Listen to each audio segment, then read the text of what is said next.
Hey everyone, welcome back to the channel. Today I'm diving into the review of the GoPro Hero 13, the newest GoPro as of February 2025. And I've taken this action mount into the Mediterranean Sea. I've been snorkeling with it, paddleboarding with it, pretty much anything along the water. You can also use it for biking, vlogging, and all that kind of stuff. But let's go see how it performs for me. Let's get into it.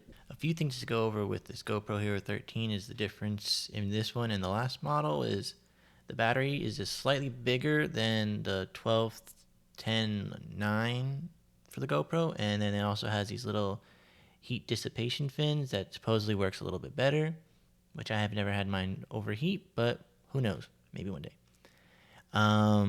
It's also been a lot cheaper than previously. It's now been going on sale for open box for 250 used and from Costco sometimes 300 new. And that does include the little carrying case, a couple batteries, and a few more accessories that are just nice to have for the GoPro. As an underwater camera, the GoPro Hero 13 is amazing, especially compared to those like $100 waterproof Nikon or Canon cameras. In this first snorkeling part at Phil Foster Park, it was like a murkier day with moderate visibility, about 10 feet, and then starting in the middle of high tide, going to lower tide. And me and my friend went snorkeling. I did this right before Thanksgiving in South Florida, of course, and I did go under water 4 different times to see the lighting and different cloudiness.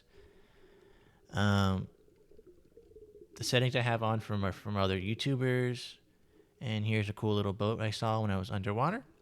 It's been sunken for a little while, as you can see, with a little whole ecosystem building around it. But yeah, the settings I got from many other YouTubers to make the colors pop, to see the clarity, and it just overall looks pretty good. It looks pretty accurate as well compared to what I saw on my mask. And so everyone that says the color accuracy is a little off, I think that's for deeper diving than what I did. I also had the waterproof housing on it, which is nice because then it won't tear away the little seals on the case too.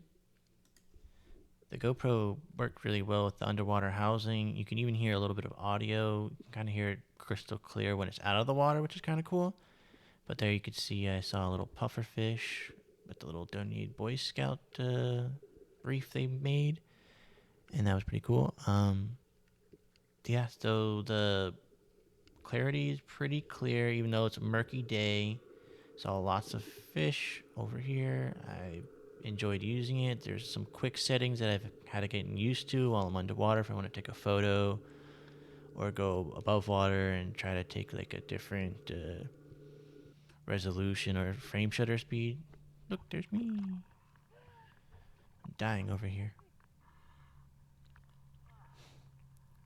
I had to conclude that. And just overall, here's some more footage of me trying to capture some cool looking fish. Hopefully there's like a cool little thing that someone else sees that I can't see myself. Yeah. And here's the little last scene of me at the murky day. It's a bunch of little cool little yellowfish. GoPro captured pretty nicely, and all the little red reefs and sadly a little bit bleached other part of the reef. Bye. I took the GoPro Hero 13 paddleboarding out with my little selfie stick that has a little mount to the bottom so I can attach it to my paddleboard. The stabilization is pretty great. Here's a little speed boost I have because I recorded a lot of footage that day. I've been using the DaVinci Resolve to help a little bit with the stabilization, but it's 90% I would say is the GoPro. Also I had to edit the angle a little bit because it was a little crooked on the paddleboard pointing outwards. I was told recording in an 8x7 frame would really help out nicely. So then if I have to crop off anything, it'll crop off pretty nice. I was freezing my butt off over here because it was in the 70s, and for someone in Florida, that's not nice.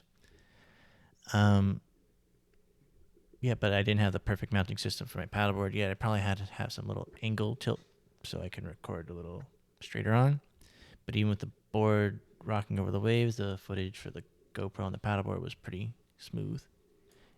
This day I went out to go to Peanut Island, which is right next to the bridge. It is a very beautiful day out. It's a high tide, the water's clear, has 20-foot visibility, unlike the other day, which was about 10 feet.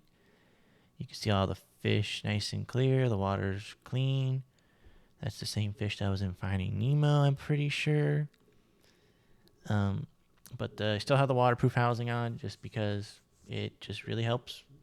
And I don't want to damage my GoPro if I don't have to, because like you can always hit a rock or something, drop the GoPro.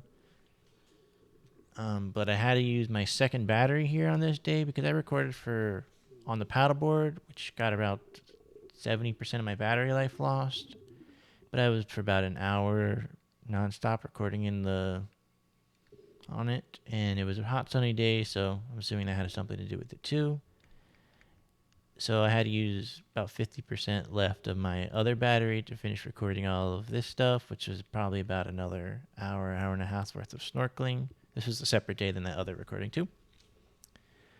Overall, I really do enjoy the GoPro. It really helps, like, doing these kind of actions that are just different than you would want to use for those little cheap Nikons. It also has more versatility, so I can take it when I go on my bike, which I did just get a new e-bike, so that'll be fun to test it on there. There are some useful accessories that I got for the GoPro, like the handler, which is a floating GoPro handle. It's actually the real brand because I didn't want to take any chances. It also comes with a little wrist strap that I'll probably end up breaking after a couple of years. And then I have the waterproof housing from Telson, which I also have this selfie stick that extends really far. It also has a normal camera mount, which is nice, but my paddleboard does not. And the other accessories are these little M8 screws to normal 1/4-inch screws, so I can attach my GoPro to that too with the selfie stick. Overall, this GoPro Hero 13 is definitely a very valuable tool. It is great underwater. It's probably going to be great for action sports. I know they have a smaller one. They have a max size now too. But this having their quick service, which is only $25 for the premium subscription for the first year, that's always pretty good. You can also edit on your phone. That's nice. I haven't had a need to do that yet because I just used DaVinci Resolve. And let me know how you like your GoPro. It also has interchangeable lenses, which I haven't done yet, but I'm not messing with that because I don't need to at the moment. Let me know if you still think GoPro is king, if you have any other comments, and don't forget to like and subscribe for more reviews. Have a great day, and say goodbye to these fish for me.